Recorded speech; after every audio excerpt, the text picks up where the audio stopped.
ZentraCast is a space to join some of Europe's most inspired leaders in original conversation. When everything in your organization, career, or even your life seems inside out, demanding change, or you simply feel that there has to be something more to life than you experience now, this is the place for those seeking the wisdom and experience of personal transformation. Together, we will explore the intersection of our material and spiritual worlds and how we align this perceived separation in our professional and private lives. Stick around. You might just walk away with the insight you seek for the best version of you to show up.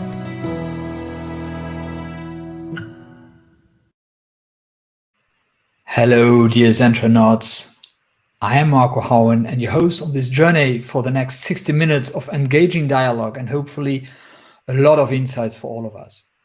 Today, it is my immense pleasure to have an original conversation with Chris Latterell, an amazing friend and even a more amazing brand curator. I have to admit that this is a very special ZentraCast for me, as Chris is part of the Zentrapreneur story since the very beginning. He helped me to structure my very messy and unstructured thoughts, and together we co-created Zentrapreneur.com and the Eternal Art of Being too. But for today, we made a pact. We will not tell you the story about how we made Zentrapreneur.com together, because we will have an inspiring and original conversation. Hello, Chris. How are you doing today? Hi, Marco. I'm doing well. We're down here in the Black Forest, and it's finally sunny again. I think spring's just about here. Yeah, that's actually one of the good things in this time of the year when the first sun rays coming out. Let me kick it off with a question. Yeah. With I hope which goes right to the heart of what we the core of our conversation will be today. So, how did you live the perceived separation we are talking about in the Eternal Art of Being between our material and spiritual worlds in your life? Starting with the easy questions, I see. Yeah, I know. I thought, hey, as I have somebody who really knows what I'm talking about. Yeah. Let's go for it. Wow. Huh. Well, a lot of so I'm 53, and a lot of my journey to date has primarily been on that spiritual side of the path, the road, so to speak, in the sense that it's always where my questions came. Even when you're as a young person looking for the career to start in your 20s, I was never ever worried or never really had questions about how am I going to get to this level or gain this title, or how am I going to make this kind of a career move, make this kind of a salary. My questions, and that's, I think, something that just kind of comes out of my core, how I was also raised. My questions always came from the spiritual side. And for me, the fortunate aspect of that is it always pulled the material along with. So whenever I ask spiritual questions internally for myself or to myself, and then just very observantly gave witness to my surroundings, the material decided to show up. And so, you and I and Zentrapreneur, we've talked about that, talk about that perceived separation. I never had that kind of duality. I always led with questions of spirituality and things I was curious about, super curious from very young. And when I asked those questions and waited for the answer and didn't become impatient, the material side just kind of bolted itself as the answer or manifest in reality where my question was leading. Wow. Well, the easy question it looks like, because you have an incredible answer. Can you give an example here out of your life?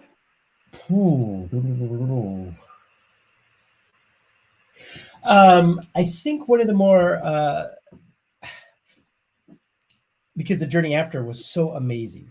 So when I was in college, I waited tables, fine dining. So what's called in America black and white dining service. Um, and I was waiting tables for the brother-in-law of Greg LeMond. Um, some of you may know who Greg LeMond. I think most everyone remembers Lance Armstrong. I think what did he win? 7 Tour de France's. Yeah.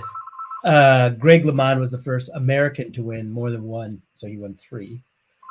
And he's, Okay.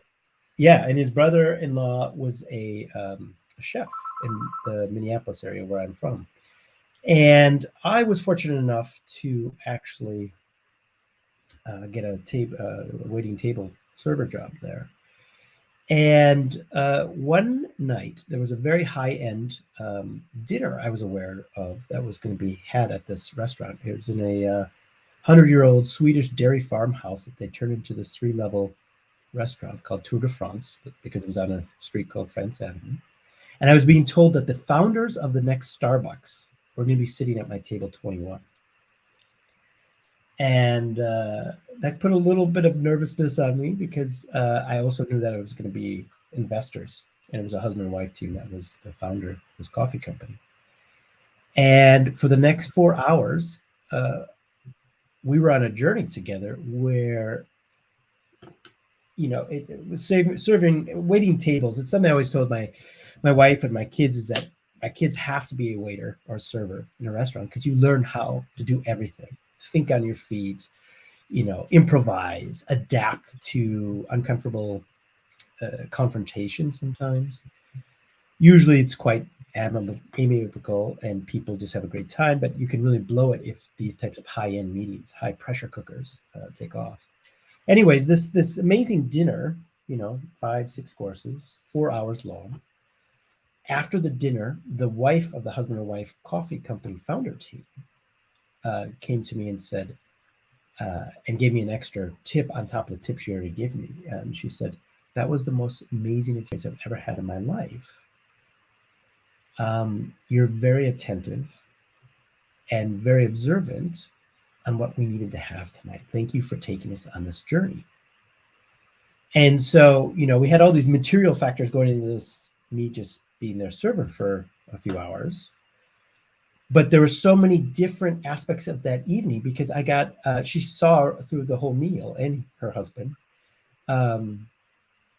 They saw that as, I didn't know that back then, but as an empath, I was very observant on when to enter into their space, both physically and or with a quip or something about the dish or something about the wine, etc. And so that was probably the one time where I was really concerned about all the material. You know, I want to make a good impression. I want to be their curator through the evening. I want to make a great tip. But in the end, it became this kind of metaphysical journey because we were all kind of queuing off of each other. So there was 5 people, 4 at the table, but with me. And at the end of that whole experience, 2 days later, I walked into their coffee shop and said, Kim, I need to work for you. So as much as you enjoyed the experience I gave you, I want to help you build the next Starbucks in the United States. And I got a job instantly. And that kind of, you know, some people would say, oh, that's luck, or that's coincidence, or there's a lot of different business people do. But I ended up keeping both jobs and working 70 and 80-hour weeks opening stores across the United States. And it was amazing experience. But it was that kind of connection to my curiosity and hunger. And I would even say kind of that metaphysical or spiritual of that evening at that wonderful dinner table, that we all had this journey together, that they ended up getting the investment and I ended up getting a second job and loved my boss, who was the founder of the 2 founders of this coffee company. So yeah, that's one of the more powerful ones where that kind of non-separation. So it wasn't just me about making money or making their physical evening perfect. It was also this kind of playful eye contact and connection to something that was bigger than all 5 of us put together. Beautiful, beautiful story, and actually, it ties so perfectly into how we call this ZentraCast, like from cooking to brand curation. So, okay, it's waitering. I didn't say waitering, but I think we're Yeah, not so far. But so yeah, what did you do for the guys? What was your work? at the coffee house. Yes. Well, it's called Caribou Coffee, and they also, and I didn't know that at the time, but the way they got the inspiration from their for their concept, they went to Chuck Business School in Boston. It's a very famous, it's Ivy League, but it's one of the more kind of niche Ivy Leagues. And they had weighed out and examined, I think it was 3 different industry marketplaces. So one was donuts, the other one was bagels, one was coffee, and I think actually there was a fourth. And they had done all the market research. They got all the best advisors. I mean, was, this was a really big decision because at the time they opened their first store, Starbucks already had 600 stores. This is in the early 90s. And they went to Alaska, of all spiritual and inspiring places, in Denali State Park. And they were up on a mountain and they had been out back. Denali, if you know it, one, it has the most criminals in the entire United States and Alaska because it's so large, you never bump into another human being when you go into it. And I forget how many days every week maybe, there's a bus that goes around, I forget how many miles of the entire park. And they pick up the backpackers, the backcountry backpackers. But some people just go in and stay there because they don't want to be found because they're being hunted by the law or whatever. But they went into the park, they sat up on a mountain, and one, I think it was a late afternoon, they were still guessing what industry we were going to break into. And so this is this whole entrepreneurial spirit. It's actually where I learned personally my own passion and talents as an entrepreneur, being right off the founders like that, because they were just so inspiring people. They were intelligent, they were educated, they were funded, and they were going for an amazing goal. 600 stores, and you've got one in Minneapolis, Minnesota. So, and all of a sudden, these caribou start, a huge herd of caribou run through, and they looked at each other and they said, "I think that's it." And they said, "What?" They said, "Well, what? Well, what if we named it Caribou Coffee?" And because of the caffeine and the whole tradition, thousands and thousands of years of coffee culture in the world, and how important coffee plays in every culture, most cultures, I guess, except England. What if we encourage people to run with the caribou, just like these caribou we just saw? And when they came back, and it wasn't, I don't know, but 6 months later, they were at my table for that dinner. They got the investment and they went. And then I opened stores for them. So everyone I worked with bought their story, hook, line, and sinker. That vision, that purpose and mission. We're taking on the evil empire, the green machine from Seattle, and we're going to make great coffee. And we're going to make it in kind of this Alaskan lodge themed stores. It's not going to be corporate and granite and cherry wood. It's going to be a place where everyone behind that makes your coffees every morning. And it was really, if you think about it, my parents or my grandparents, they went to coffee shops on the corner and coffee was a nickel. Here, average price of a cup of coffee, as you know, the whole Starbucks culture was $5-6 with whipped cream and a coffee bean on top. But I worked with PhDs and masters for about 6-8 months, and then I went up into management. And that was my first salary job, $18,000 a year. I'll never forget it. But it was great. I was working with inspired people who, even though they're part of coffee, we would tell amazing stories and share these experiences. And then everyone you met in line, because they wanted to run with the caribou, they became friends. You knew them when it was a line down the block, 20 people, when they're coming in the door, 8-person back. You knew them by their drink or by their name. They became investors. They became believers. So I opened stores with them in Minneapolis, about 30 stores, and I opened another 30 stores from Chicago, North Carolina, Atlanta, etc. Beautiful. And so now, let me go back to waitering. You said something which was really interesting before, is that you want your kids to be a waiter because there's so much to learn in in being a waiter. Yeah. Can you tell us more about your philosophy on that? Well, yeah. I mean, it's like an original conversation or any conversation, right? It's whether you're just two people meeting on a platform of the subway or at an event, conversation is the most vulnerable point of existence we have as social creatures. As I find that to be very true in how I see life. And as some people can see that, and you see that in their skills or lack thereof, that vulnerability, they shy away from it, right? That was the old thing we all, I think, almost everyone heard growing up in every culture was, I hate how public speaking. I don't know about you, but in the beginning, 6th, 8th grade, you go up and have to give a 7.5 minute report in front of your 30 other your friends. It's petrifying. It's just like, but we go through it, and some of us get better at it, and some of us don't. Some of us still shy away from it. I think that's a lot changed now, obviously, because we're all kind of on the stage here with all these Zoom meetings, where got to make sure your camera's either off or you're engaged. But it's a whole other story. But serving and waiting tables is so powerful because it is that raw moment of vulnerability. You don't know, it's everything from marriage proposals to like the coffee company investment dinner on table 21. I had the CEO of Northwest Airlines, which became Delta, which was based in Minneapolis, and he would come every month with his wife, and they would spend $300 for the two of them for dinner, and everything had to have a sequence, and everything had to have everything right. And I think after the second or third time, he began to trust me, where he asked for me by name.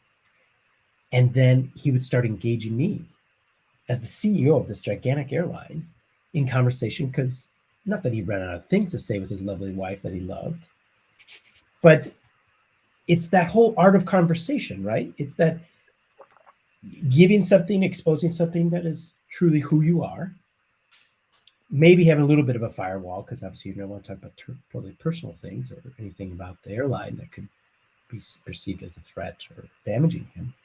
But that kind of just raw thing that, I just see him as a paying guest and someone I want to, for 2 hours, make sure that him and his wife realize that that's the best $300 they've ever spent. They've learned something, because as kind of as an empath and a very observant human curious creature, I'm always immersed in different experiences, always paying attention, always trying to listen to learn something new. And that characteristic is something you can't teach in school. You can only teach in the course of life. And waiting does that, because you can learn how to open a bottle of wine and serving left from clear from the right, all this type of stuff. But it's when you're caught off guard that they ask you that question when you lean over, they notice a tattoo, and just how do you get the right combination between too much information and not enough, just right in the middle, but they don't feel imposed. And you always get thrown a curveball. Every table is different. Every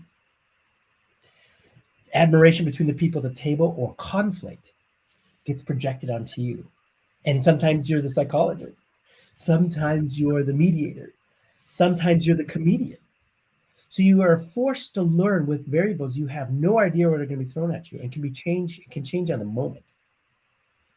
And that's why I think it's one of the best courses in life. You could also make a great amount of money doing it if you're at the right restaurant with the right team. So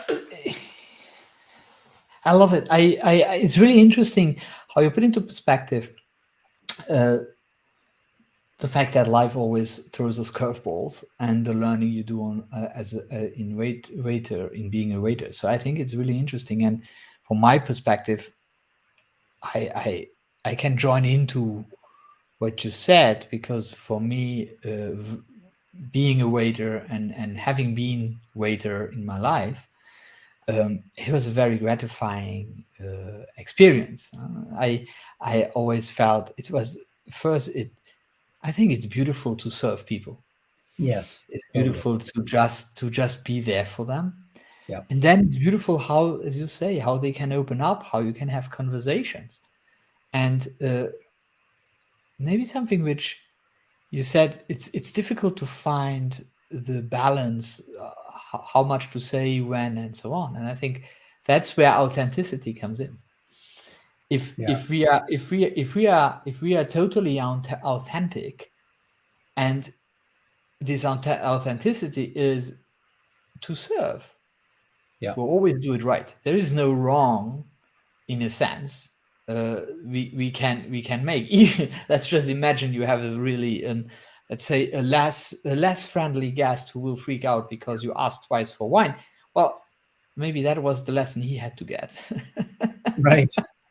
But So and that's the whole thing, that awareness, right? It's yeah, you kind of have multiple levels of awareness. You have your self-awareness. Did I put on enough antiperspirant when I'm leaning over serving this $300 bottle of wine? There's the physical, but then you've also kind of got the consciousness, right? Have I gone to the table too much? Have I gone to the table too often? Am I interrupting? Or is this guy needing help because he's on the date and he's already told me he wants to ask her to marry him, but I can see from his energy something's happened since the last time I'm here. And a lot of the time it's about reading the table when you're not even at the table. It's peeking around the corner, whatever, because he wants to ask her because he's already given you the ring. I mean, it's amazing.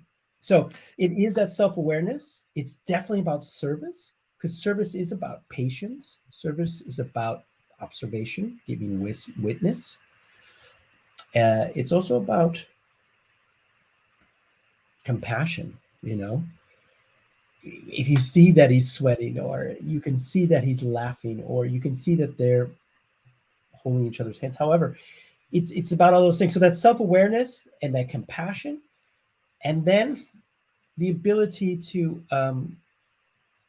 know when to step back. That has a lot to do with leadership too, because it's like being a captain on a boat. You think you're just the worker bee, moving the sails and the boom and all that other stuff. It's actually the other way around.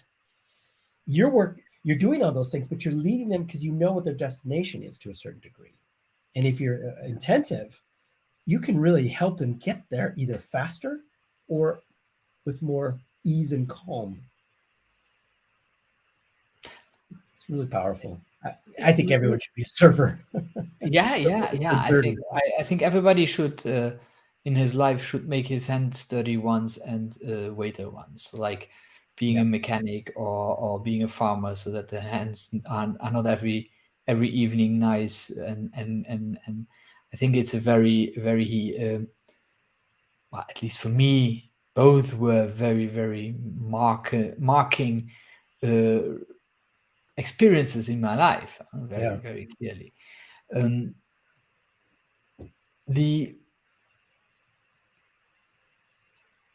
being a waiter, in a sense, is being a leader. That's also something I take from for what you sure. just said. Yeah, And it's when actually I think a lot about this the last few weeks, because I'm so fed up with the word leader and leadership. yeah, Because in a sense, it always implies a different levels of people, different levels of, like, I'm a leader, but you are following me.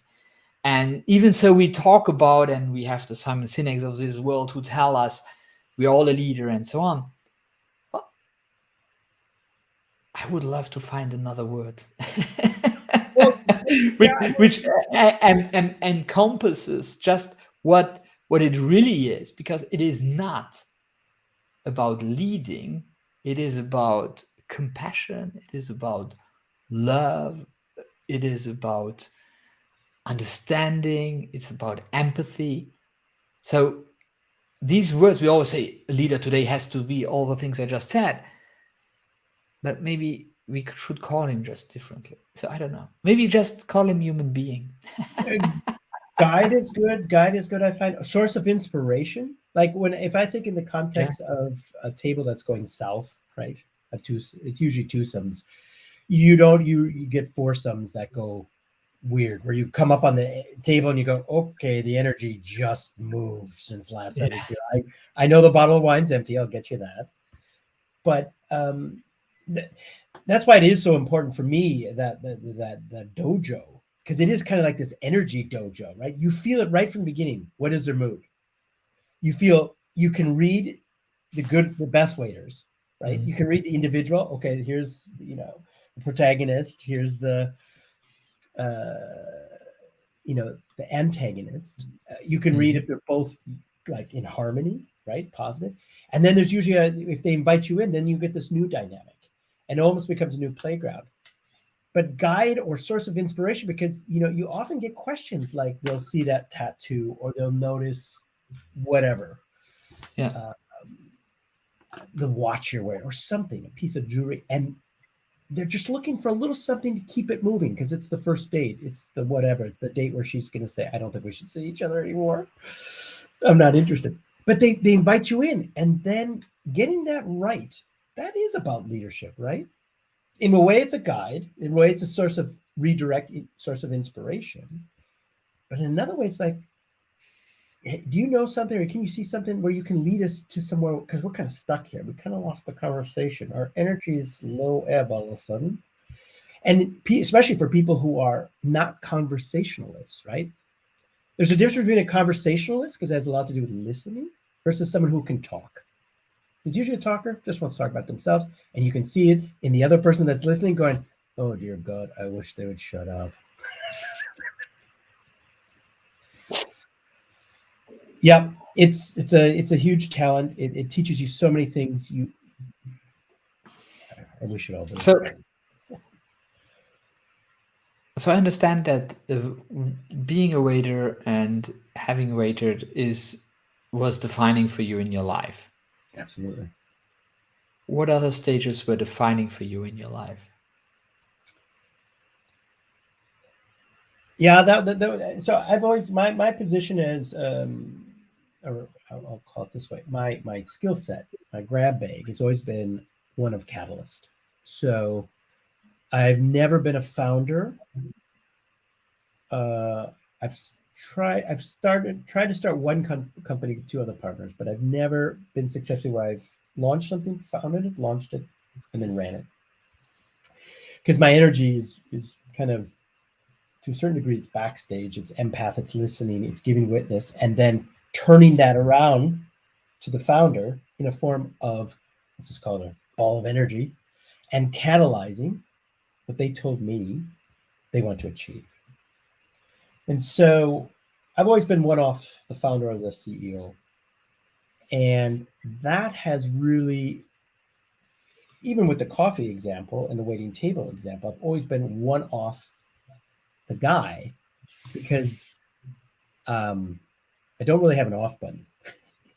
The energy can be, as much as it can be positive, that also can be a negative. But that energy helps fuel a lot of people's entrepreneurial visions and desire and purpose to lead a company in ways that attract the rest of the team, the rest of the culture. And that has really shaped me, because when I've been in that space, again, it's about adaptation, right? It's about creating a safe space for the leader to share fear and share dreams, and then to formulate it into something that they can lay down and drive on, right?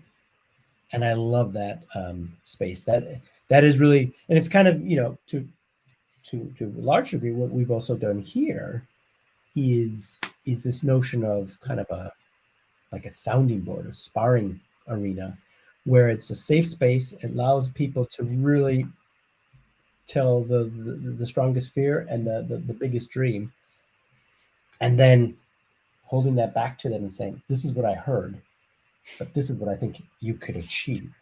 What do you think? Mm-hmm. And that really taught me all about that intimate space of what true collaboration can and should be, where it's really successful.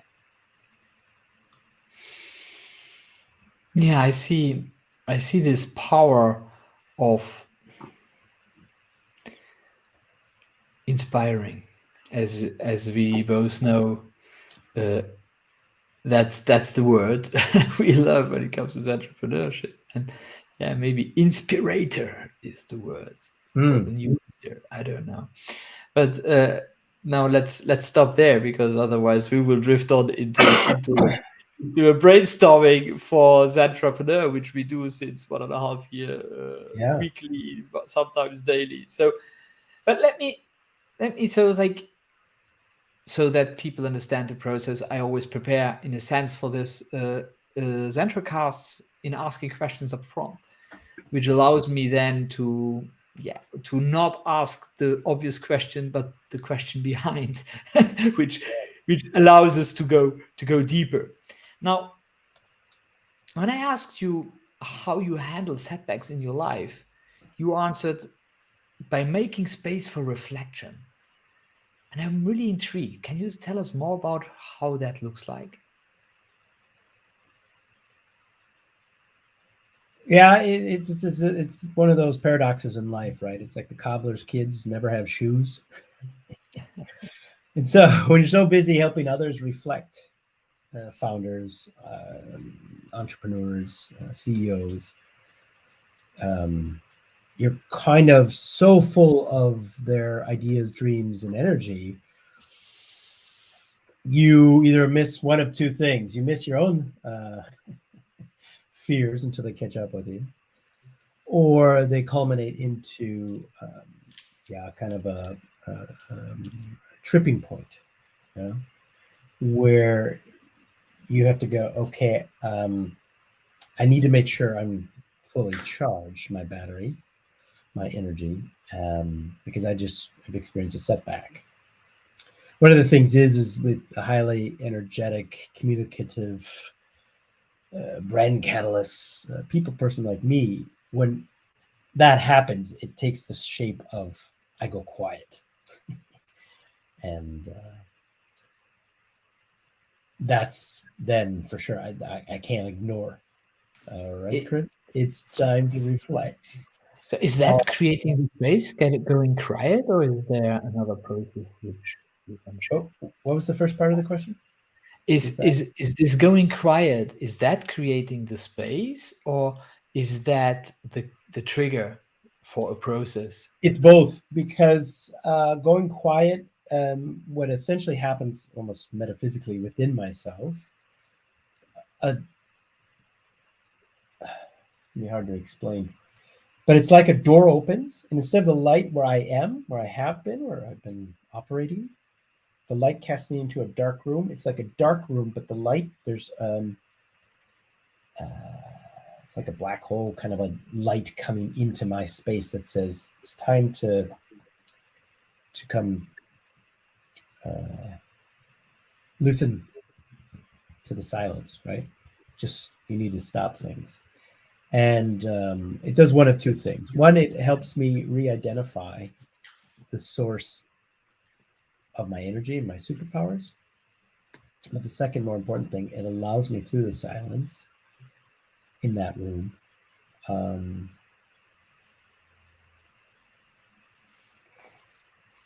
to understand what I've been missing from me, what I've been missing to give, and how do I want to say that? What I have to give for me, because you can only go so far before either the extension cable is not long enough, or the sustainability of everything you're giving to others. It's the airline thing, right? You got to put the oxygen mask on yourself, then the kid, and I'm always putting on the kid, or my clients, or my team, because I have, as a marathon runner, I've run enough of them now, where I get where that dark space comes for me. I call him the jester, like in the old king's courts, the guy that has to make the king laugh or he's going to be killed. So you better be funny. And the jester always comes for me around mile 17 or 18, but I know when he comes, I know from where he comes, and I know where he sits. to heckle me. And once you get to that point in your physiology and your psychology,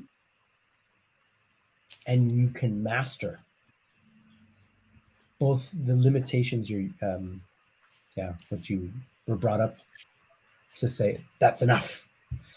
I have incredible endurance in that space. And so the silence creates the endurance for me to recharge my batteries.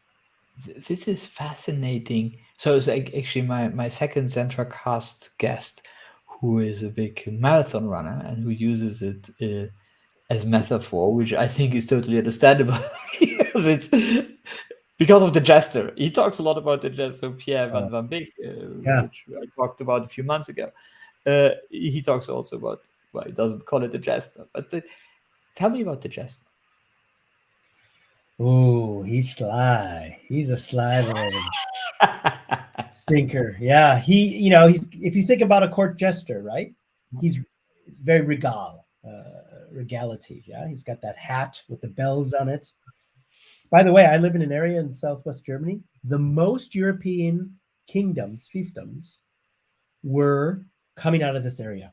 So I'm not sure what happens here in Swabia and what that's in the water, because like waiting tables, you have to be super resilient or they're going to run a sword through you because you didn't make the king laugh. And we all know humor, even especially in this last 2 years, something we've been lacking in civil society. But that's what humor is. It's a form of catharsis, right? It's the purging of old demons. It's the head-on attack of mores and standards we've become too lazy to let go of. The jester had that all on his shoulders in that brilliant silken outfit. Some would wear a mask or a nose to make like a clown. But they were, as I understand, I've done a little study on jesters. They were more clever than a clown. Not that clowns are dumb, but the clown goes for the immediate laughter. The jester would do research or investigate. Okay, where's the king's soft spots that I don't want to get too close to? What line can I push for the court that the king won't lose face, or I won't again lose a finger or my life? And so he shows up as a paradox. He shows up as your friend and someone who's here to entertain you. But excuse my French, as sure as shit, he's going to expose you. But that is really interesting because now you explained the gesture, and thank you very much for that, because I didn't know. But you talked about the gesture shows up in miles 18, 19. Yeah, this before, it's just at the beginning of the wall. How does he look like? How does he look like when he shows up? What thoughts does he provoke? What does he and more importantly, but maybe I asked later, but like just now, it's like more importantly, how do you handle?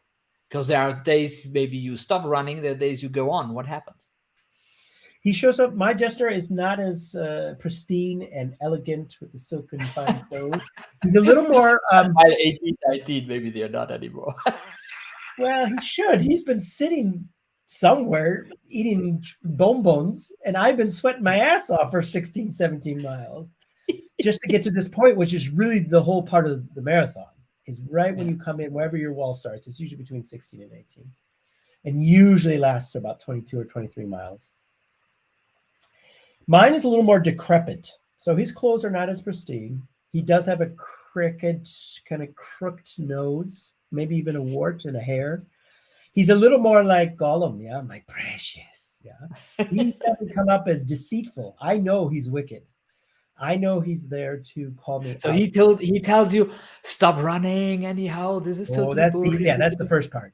If you just stop running, all the pain will stop. Not only in your calves or wherever the pain is, but in your head. This all stops. Just stop running. Give up. You know you want to. But that one, I think second or third marathon, I got past. Okay, what is he saying now? That's really interesting. What is he saying now then? He pries on different weaknesses that have nothing to do with my body. Because if you do it 4 months of training, it's all psychological. It's pure. It's kind of, I would imagine, I have a friend who's a Marine, but I have no friends in the Navy SEALs.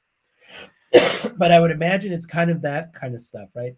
When you're having to do, after running 10 miles with 80 pounds on your back, to do 50 push-ups in the ebb and flow of the ocean when they do that in San Diego or wherever they do it. And you have to they tell you, I think something like, if you put your ears have to be submerged in the water. It's not deep water, but that means you have to understand a whole new psychology of breathing, because you're already fatigued from the run. You've already been screamed at probably a dozen times from the commanding officer or the sergeant. And then then they usually, what they do is they bring multiple people to scream at you while you're doing that. Or sometimes if you're really weak, they'll push on your back. Again, these are things obviously I've read about or seen in movies, but I imagine it's very grueling. So it's all that kind of psychological play. Again, marathon running is not anywhere close to the SEALs training. I'm not trying to say that at all, but it's that mental thing where you detach yourself from the physical. You rely on the training for the 4 months you've been training for a marathon, and your dietary and all that kind of stuff.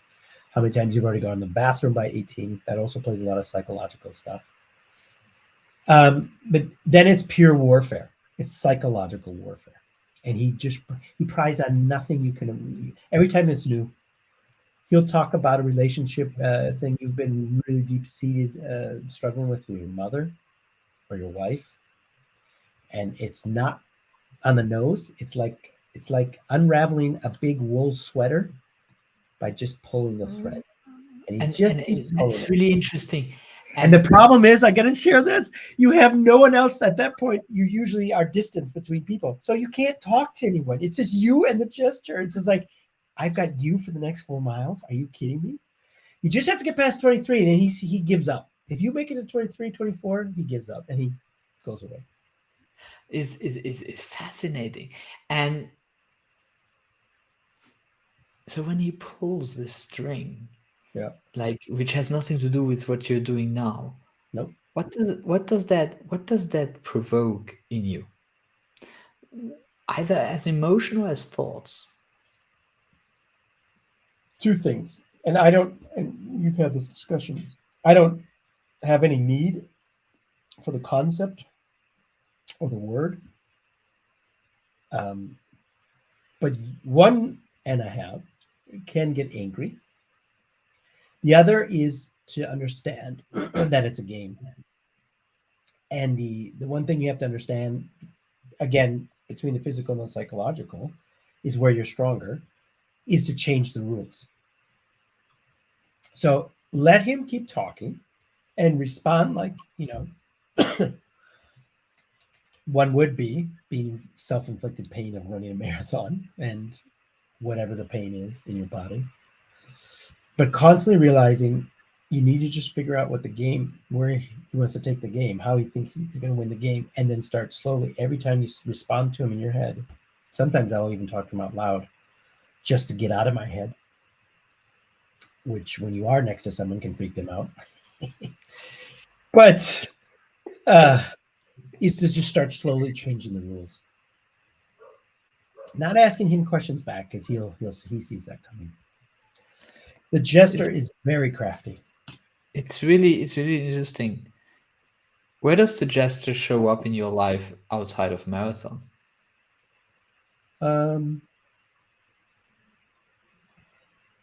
a father. If he's showing up. Just he shows up as a father sometimes. I have a 19-year-old and a 14-year-old, a boy and a girl. So I will have, he doesn't stay as long, because there it's easier to switch him on and switch him off, or just uninvite him. In a marathon, you're stuck for the next 6-8 miles to finish the race. So you change your occupation at that moment, what you do, and that changes your thoughts, because at the end it's a thought. So and the waterfall is thought creates emotion, emotion creates action.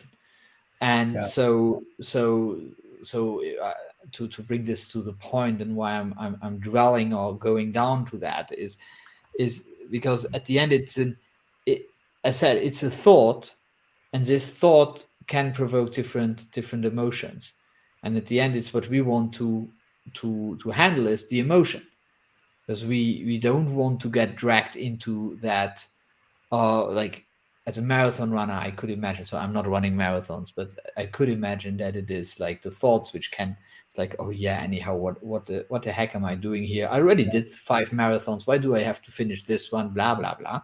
All Right. that pops up. So and that's what pops up for all of us in our professional and our personal life. So often it's like, okay. 1,000 gestures coming up and telling us why this is not a good idea or why we should not do that. And so I love that. I love that analogy because I never saw that from that angle. So it's really thank you very much. Yeah, he shows up as a father and as a husband. There's definitely aspects. He doesn't stay long, but I think he misses me running marathons. So it's obviously time to run another marathon. I don't mind the dance so much. I learned, obviously, you learn a lot from yourself. Just as children teach you about who you are and were, that dialogue, that conversation is always original. And it is really, it's all about reflection. But you see shards and pictures of who you are because he's already broken the mirror and he's throwing all the shards at you while the conversation is going on. And so, yeah, it's a dance. But it's good for me. It helps because, well, actually, I think it was given to me, the metaphor of the jester. But yeah, he shows up in those two areas primarily of late, especially with the kids, because you just don't have a handbook. There's no handbook, as you know. Now, we are 45 minutes in, so we have another 15 minutes to go. Yeah. And I asked the question, what do you really want to talk about or not talk about? So there was nothing you don't want to talk about. That's great. But there was a question which is really interesting. It's like there was an answer which is really interesting, is that you would love to talk about where does trust end and faith begin? Yes. And I would love to ask you that question. Oh, I was hoping you had the answer. I thought so. So. That's the only reason I came on here. Come on, Marco. Jeez. Yeah, it's really. Whew. Oscar Wilde said, right? Be yourself, because everyone is already taken. And when I think of that question about faith and trust, that statement from Mr. Wilde comes up. Because, for me, trust is like the sunrise. Yeah. You trust you are still who you were yesterday, or at least close enough that you're going to be a good person. Yeah, you're going to you strive to be the best husband as possible, or whatever your metrics are. So you wake up with the sun and you trust. But at some day, as the day starts wearing on you, the sun gets higher, it's hotter, you start to sweat. That could be a fight with your wife. That could be, I don't know, disagreement with your boss. The client's gone south on a project or shifted the deadline up by 3 weeks. And you really are starting to be under the microscope. Faith for me shows up. And it's faith, little f, like, I got this. I have faith in myself. I trusted. I got what I needed to start the day at sunrise. Now I'm in the kind of the high noon. It's the gunfight. Okay, corral, whatever the metaphor is. I have faith. I'm going to get through this with all the FUD going on, fear, uncertainty, and doubt. My team is totally not believing me or agreeing with my solution for the crazy client, or my wife is going to leave for the weekend because she needs space, whatever it is, right? And then for me, it's faith, big F. I don't got this. I need something. For me, it's God. I need something bigger. I need to have that conversation, not just alone with either the jester or whatever demons are in my head, all that FUD. And I'm on that journey right now, right? Is to understand, is it right to wake up at sunrise and trust who I was yesterday has got all the tools for who he's going to be today. Can I trust something bigger? And as soon as I ask that question, it moves into faith. Okay, what faith do I have to accomplish more? Not by doing, I would say more by, we talk about all the time, by being, right? Being a better father, being a better husband, which immediately moves into faith big F, going, and how can I get support? So it's a process. It's a journey for me. I'm still on it, but it is something that I'm trying to understand, because for me, I don't know about you, but they're definitely, I don't know what you call trust and faith. They're not emotions. They're not, what are they? They're, I don't even know. At the meta What description. is? What would you call trust? It's not an emotion. No, It's it's a feeling, kind of. the value of trust. You can call it. You could call it the value. It's a Maybe value. now. Okay. Yeah. Maybe. Some Faith is people, different, though. some of my customers talk about trust as one of their top values, but it is then always turned towards others, rarely turned to ourselves. Correct. And so what I just heard from you, and this is really interesting. So it's like trust is sunrise, and I wrote, and I'm paraphrasing now, but trust links to my own capacity. It's like we have these days where we have trust. Like I have these days where I have trust that I can always do great interviews, being an extraordinary coach, doing amazing Zentra adventures, and Right. and I have days where I don't have that trust. Right. And these days I access faith, or at least most of these days, not always. Yeah. And then it is linked to, and I would call that linked to connection. It's faith is the connection to either to a greater whatever we'll call it, universe, God. It doesn't matter so much for me, or connection to others. Because faith is also when you just trust. Now I'm back to trust. Interesting. When you have faith for that you can access and rely on others and rely on what you're doing and so on. Yeah. So and I know you talk about big F and small f, so I think we are also in this conversation now. Or not. Yeah. Well, you know what you just triggered for me, or what you just what was illuminated for me in our flow here, and it comes back to the start of the conversation, because I'm sure people are going, "How did they start on waiting tables? Why is that interesting?" But it has to do with service, right? You said faith in other people, and which I find so intriguing. And I, a friend of mine posted a video. I think I'll share it with you after on LinkedIn earlier, from Steve Jobs. But it's that service of, so there's a regeneration of faith when you're in service to someone else. I would call that little f, but there's a bigger faith when they're in service to you. And this video that my friend posted the other day, this morning, from Steve Jobs, he talks about how he called Bill Hewitt at the age of 12.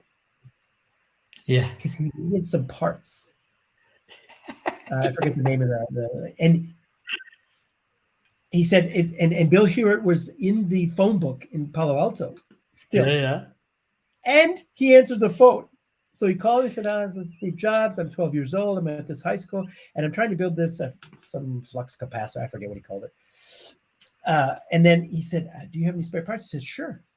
And then he came over to get the parts, and then Bill Hewitt gave him a job on the production line in that area where those parts are made.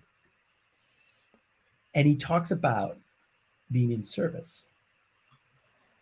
And he also talks about, I've never had anyone ever say no to me when I've asked for help. And I hadn't seen that video before. I had heard the story, but I'd never, because Steve's in this really bushy beard, and I think he did it in the mid to late 90s. When he had his bush, I think it was mid 90s when he had the bushy beard. But I'd never seen the video where he actually says this, right? And he said, and for me, that just came over this morning. That's super profound. I've never, ever, and had anyone ever say no to me when I've asked for help. And for me now we've just kind of gone that full circle: trust, faith, service, asking for help.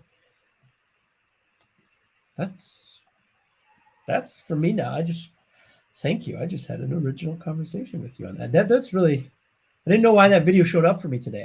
It meant something for me in another context, but now it means something much bigger. It's extremely powerful, and it's something which in a sense, I'm working on personally much right now. I read a book recently, Who Not How, and based on Dan Sullivan, one of the most successful coaches ever. Yeah. And it's similar. It's like, okay, I can everything try myself. I can actually, and one of the challenges people like me have, being an entrepreneur, being a farmer, having done everything.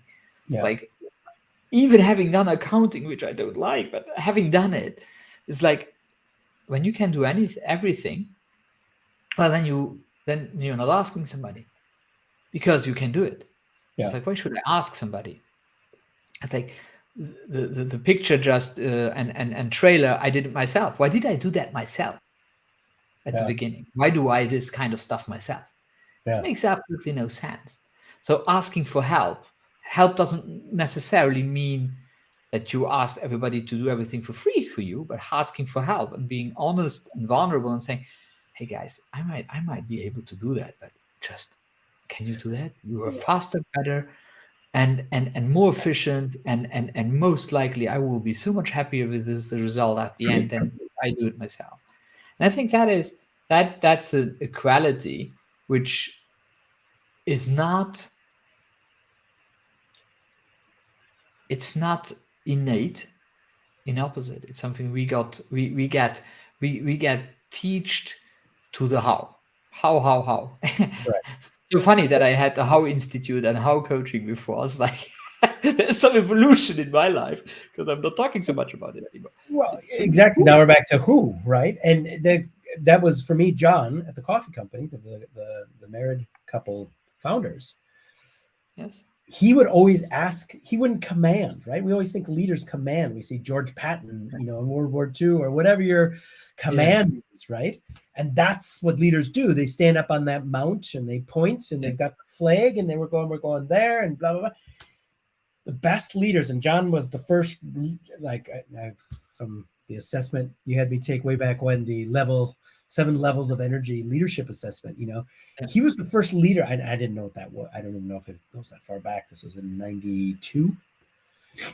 But he was one of those leaders where instantly, because he would always ask me to help him and he would encourage me. Like he was just like me. He would say, hey, Chris, could you help me with that? Do you want to do that? He never told you, do this. Exactly. I never told you do this. He would actually say, do you want to help? And I was like, hey, I do want to help. And you know what he got from me? 175% of my energy, because I was already convinced by him, you could say in the traditional hierarchy sense, lowering himself as one of the guys. Simon talks about it a lot. Leaders always eat last.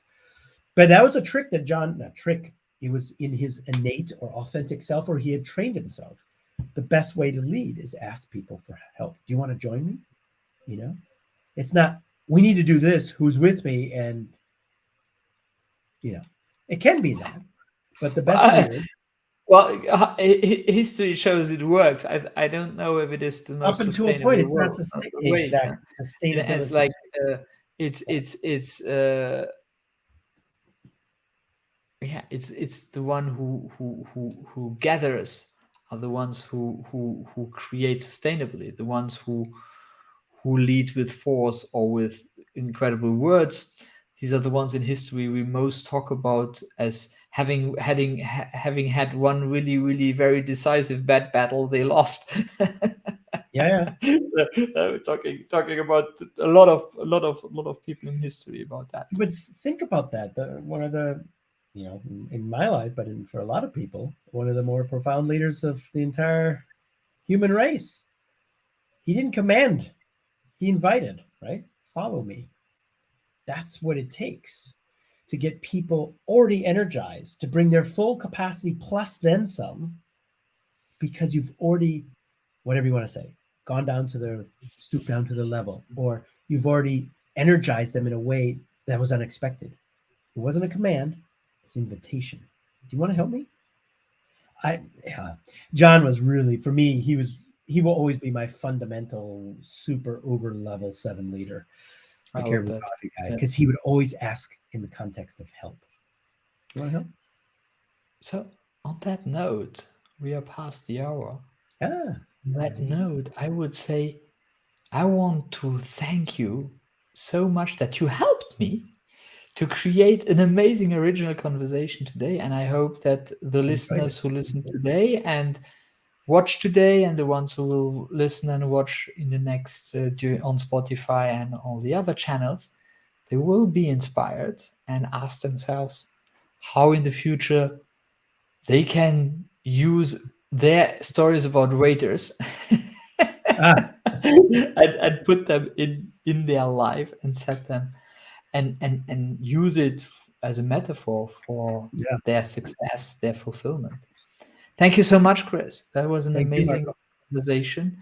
And next month's amazing conversation coming up. I will not disclose the name yet, but we will have another amazing conversation in ZentraCast next month. Looking forward to it. And thank you all for listening in. And see you next month. Thanks, Marco.